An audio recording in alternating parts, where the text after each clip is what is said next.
Hi, friends. This is the Tolos Archetype 1.0. Nick and I are going to review it today. We're going to give you the lowdown of the 5 Fs, and then I'm going to talk to Nick about his experience with the Tolos and Archetype 1, and I'll give you a little bit about my experience too. So should we get going, Nick? Let's do it. All right. So this is the Tolos Archetype 1. It definitely fulfills all the 5F criteria that we use at TFC for determining, is a shoe a natural shoe, and do we want to wear it, and is it great for our foot health? So yes, the shoe is definitely foot shaped, meaning there's a straight first ray. There's plenty of room in the toe box so that we can have room for our paws to move. The next criteria is the shoe flexible? And it definitely is. We can twist, and I love that it's so flexible, you can bend it backwards. It's almost like an awesome ballet slipper. Is the shoe flat? Yes, it is. There is no ramp from heel to toe, zero drop, neutral. That's super important. And can we feel the ground beneath us? This has a 5.5 millimeter stack height, which means 3.5 millimeters is made of the rubber sole. And then a finished sewn in insole is 2 millimeters, and that gives you 5.5 millimeters from the bottom of your foot to the ground. So it has great feel of the ground beneath you. The last one applies mostly to, or entirely to, sandals, which is the heel fixed? So essentially this is not a flip-flop, so it fulfills that criteria as well. So with that being said, we bring this Tolos shoes into our natural footwear conversation, the Archetype 1. And Nick, I'm going to turn it over to you to tell me all the things you love about it. And then we'll talk about the things that we think could be better. Cool. Yeah, so I've been using the Tolos Archetype 1 for a while. I use it primarily actually as a pickleball shoe. I've played over 100 games in them, never had an issue, love the fit and feel. I have a pretty broad array of shoes that I can choose from, and I just naturally gravitated towards the Archetype 1 because I found it had the most snug fit. I found it breathable. There's always things to improve in shoes. Things can always be done better. And I think, this is the first shoe from Tolos, just like they named it, the Archetype 1. It's a small team. They have a really progressive design philosophy, and they're committed to sort of iteratively improving the design over time.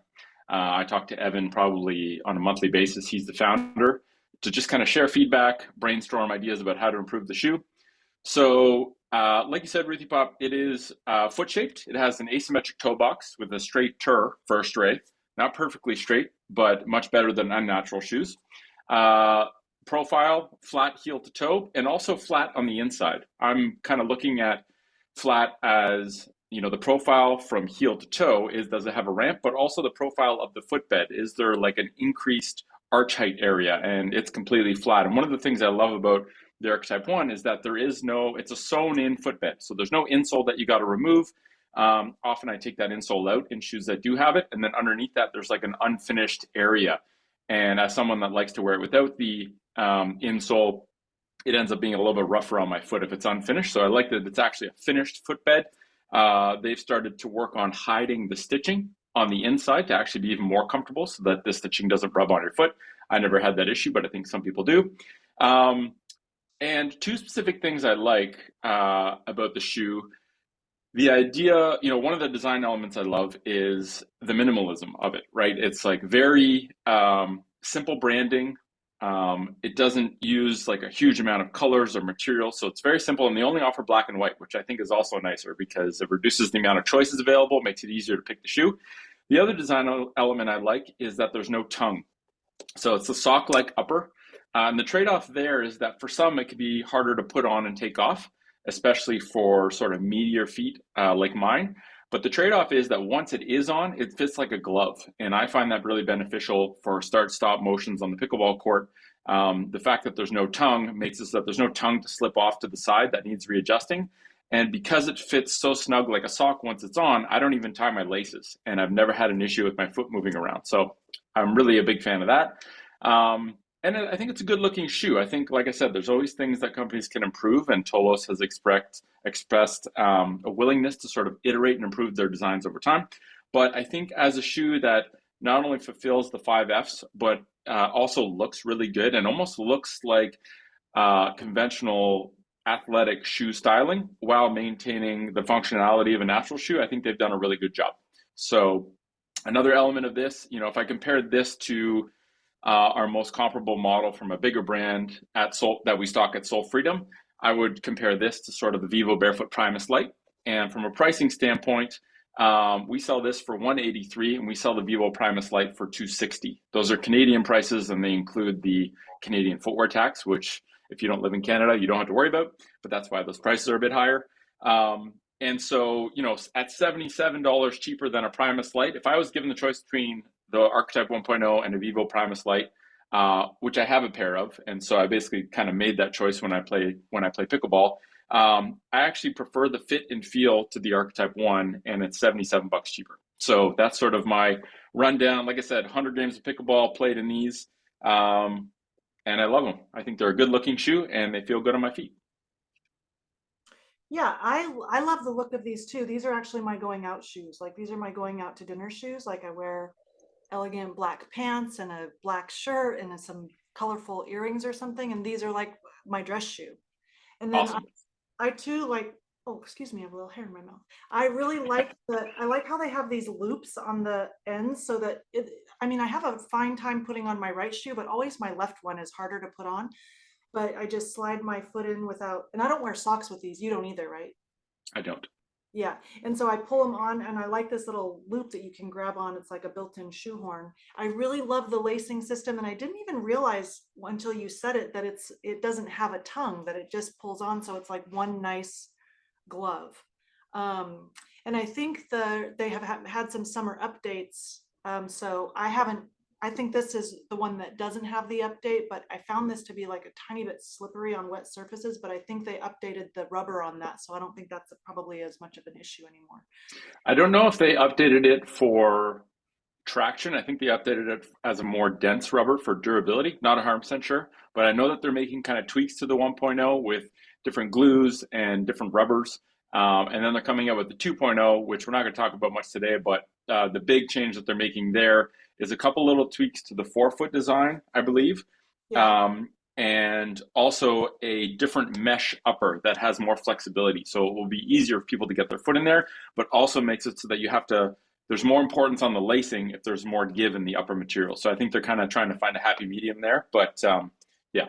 Yeah. And then I guess the other thing I'll say is that I really, really, really love the sleek, simple, like truly minimalist design. Like there's hardly anything to the shoe. And the more shoes I test, the more I realize how nice it is just to have so little. Like I don't know if this is considered a low tech shoe, but there's like nothing. It's just the necessary parts, right? Like your foot's protected, but you still have all the feel of the ground beneath. That's one of the things I really love is I can feel the ground as I move. It's super nice and super flexible.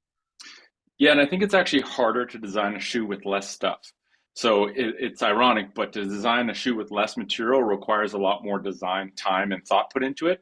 And I think that actually contributes to this being a really light shoe. Like in terms of how much, I don't know the actual I weight don't of the either. shoe compared to others, but it's extremely light and it's also very machine washable because I Oh don't yeah. wear socks with my shoes.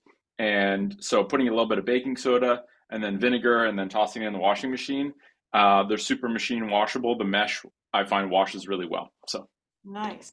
And then I guess what I would just want to say about foot shape is even though, probably they are going to make iterations, like I was just reviewing and studying Anya's foot shape sort of sorter where like she breaks it down into 4 different types or shapes of feet. So it seems like this shoe would be really great if you have a sloping foot, which you can kind of see in the toe box, or a mountain style foot. So you can go check out her website, and then maybe even though Nick, your foot is pretty square, it seems like across the top you don't have any issues with the toe box being too narrow.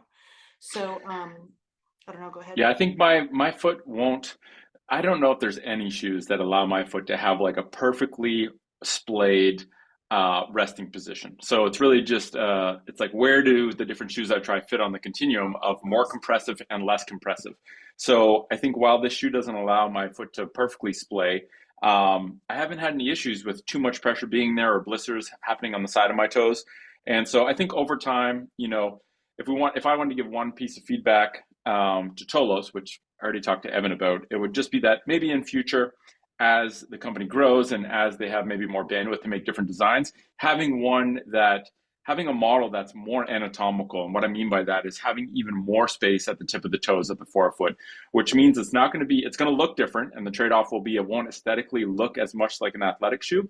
But I think as their company grows and as their customer base grows, there might be a subset of hardcore people that have way more natural feet that want a more natural anatomical shape of the front of their shoe. So it's a design trade-off, and obviously you got to make a whole new set of lasts. You got to have a whole new manufacturing line, which I don't think people realize. It's like, yeah, could you make a wider shoe? Yes, and it's like we're doubling our workload, and for a small company, it's really hard. So it's not that I don't think they'll do it. It's that I think it's a future iteration and something that they can work on in future to maybe offer a more anatomically natural sort of shape in future. So we'll see. That would be my one piece of feedback. And I think they're already making improvements with the 2.0. So I'm pretty excited to see how the fit and feel is and how those differ with the more flexible mesh material. And yeah, overall, I think it's a affordable shoe. I use them as my go-to pickleball footwear, which I think says something about the fact that they don't feel uncomfortable for me, because I wouldn't wear shoes that were uncomfortable. And yeah, that's the Tolos Archetype 1.0. Yep, and I wear them for elegance, and so you have the best of all the worlds. Thank you. We love our small companies, and we appreciate everything that you're doing for Team Foot Health. So thanks so much for listening, and we will catch you in the next one. Ciao for now. Ciao.